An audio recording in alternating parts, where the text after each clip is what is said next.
कोरार के एडुकेयर में आपका एक बार पुनः स्वागत है। इस समय जो हम लोग पढ़ रहे हैं वो भारतीय संविधान में संसदीय समिति के विषय में पढ़ रहे हैं। अब तक की क्लास में आपने संसदीय समिति के पूरे विस्तार को अच्छे से पढ़ लिया है। अब हम सिर्फ एक रिवीजन का छोटा सा क्लास लेंगे। इसमें जो है समितियों के पूरे स्वरूप को जो हमने 6-7 क्लासों में पढ़ा है उसको इसमें एक सारांश के तौर पे बहुत ही सीधे और बहुत ही कम समय में हम रिवीजन कर लेते हैं। आइए, संसदीय समिति की जो प्रवृत्ति है वो दो प्रकार की है, अस्थायी समिति और तदर्थ समिति। अस्थायी समिति निश्चित कार्यकाल के लिए और तदर्थ समिति किसी उद्देश्य विशेष के लिए इनकी नियुक्ति की जाती है और उसकी समाप्ति के साथ ही इनका कार्यकाल समाप्त हो जाता है। अब स्थानीय समितियां जो हैं वो कई प्रकार की होती हैं। नंबर एक जो है वो वित्तीय समितियां हैं। वित्तीय समिति के 3 समितियां हैं। नंबर 1 प्राक्कलन समिति, नंबर 2 लोक लेखा समिति और नंबर 3 सरकारी उपक्रम संबंधी समिति। फिर आते हैं हम अस्थायी समिति का पहला भाग वित्तीय समिति हो गया। अब हम आते हैं दूसरा, विभागीय समिति।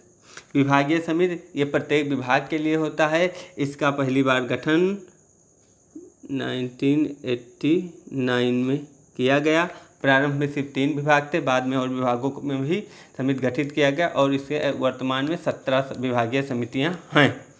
अब सबसे बड़ी बात ये यहाँ जान लीजिए, इसको मिनी संसद भी कहा जाता है। इन 17 समितियों को मिनी संसद की संज्ञा दी जाती है।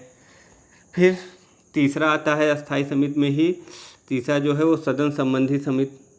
इन समितियों में सदनों के कामकाज और उससे संबंधित बातों की चर्चा की रहती है और इसमें 4 मुख्य समितियां आती हैं।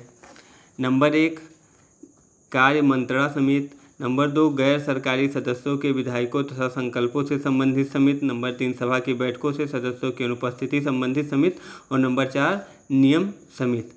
फिर हम आते हैं अस्थायी समिति के चौथे भाग में। चौथा है जांच समितियां आती हैं। जांच समितियां ये 2 प्रकार की हैं, एक है याचिका समिति और दूसरा विशेषाधिकार समिति। फिर हम आते हैं 5वें भाग में, छानबीन समितियां। छानबीन समितियों में के भी के अंतर्गत 3 समितियां हैं। नंबर 1 सरकारी आश्वासनों से संबंधित समिति, नंबर 2 अधीनस्थ विधान से संबंधित समिति और नंबर 3 सभा पटल पर रखे गए पत्रों संबंधित समिति। फिर हम आते हैं अस्थायी समिति के 6वें भाग में। 6वां भाग है सेवाएं उपलब्ध कराने वाली समितियां। ये जो है सदन को जो विभिन्न सेवाएं उपलब्ध कराई जाती हैं या संसद के सदस्यों को उससे संबंधित होती हैं। नंबर 1 होता है सामान्य प्रयोजन समिति, नंबर 2 होता है आवास समिति, नंबर 3 ग्रंथालय समिति और नंबर 4 संसद सदस्यों के वेतन एवं भत्तों हेतु समिति।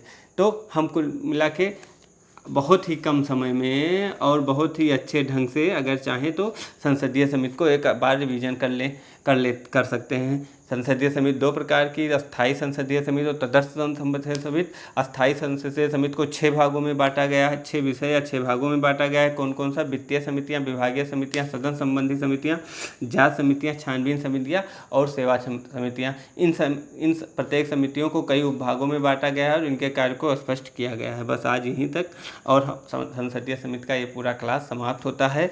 हम आशा करें कि आप 7-8 क्लास का जो ये वीडियो है उसको आप पूरा देखे होंगे और अगर उसके बाद भी संसदीय समितियों को लेकर आपके मन में कोई भी कन्फ्यूजन या कोई भी विचार है जिसका आपका समाधान नहीं हो रहा है तो आप कमेंट बॉक्स में मैसेज कर दीजिए। हमारे विशेषज्ञों द्वारा आपको समुचित उत्तर प्रदान किया जाएगा।